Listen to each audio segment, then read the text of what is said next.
जो चीज साधक जनों जला दी जाती है उसे बार बार जलाने की आवश्यकता नहीं पड़ती।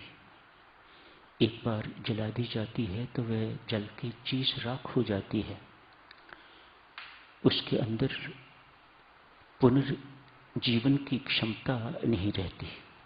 जो चीज राख हो गई वह पुनर्जीवित तो नहीं हो सकती। बड़ा आश्चर्य है, हम सब इस तथ्य को जानते हैं। ये पिछले साल भी जलाए थे, इस बार फिर जलाए जा रहे हैं, तो थोड़ा कारण ढूंढने की आवश्यकता होगी।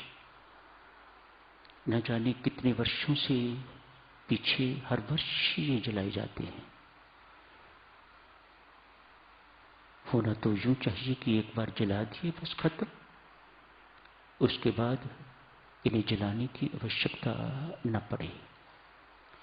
अध्यात्म साधक जनों इस प्रकार का संकेत देता है।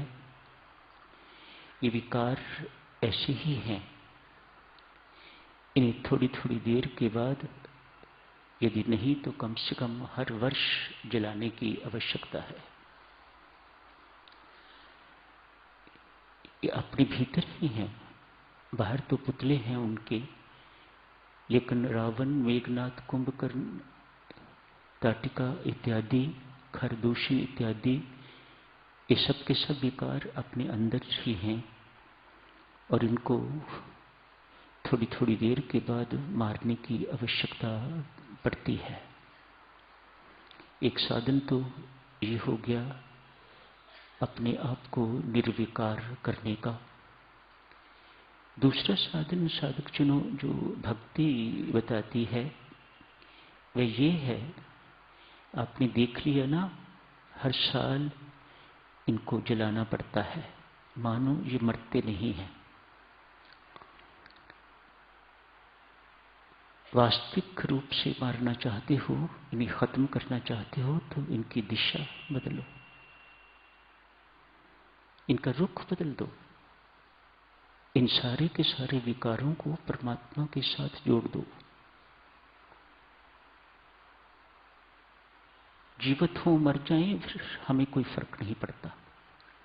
जो चीज परमात्मा को दे दी, जो चीज परमात्मा के साथ जुड़ गई, व्यक्ति को फिर चिंता नहीं रहती।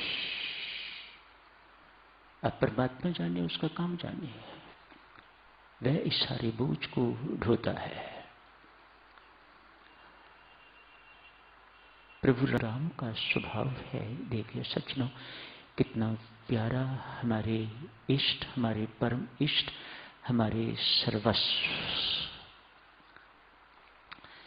परमेश्वर कृपा करें हम सब पर, हमें उनके भरपूर आशीर्वाद सदा मिलते रहें। स्वभाव है ना उनका, कृपा करने के अतिरिक्त उन्हें कुछ आता ही नहीं है। परमात्मा के कृपा स्वरूप को राम कहा जाता है। आज साधक जनों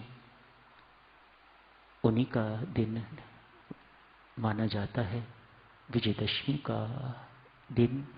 आप सबको फिर बहुत बहुत बधाई देता हूँ, शुभकामनाएं, मंगल कामनाएं, धन्यवाद।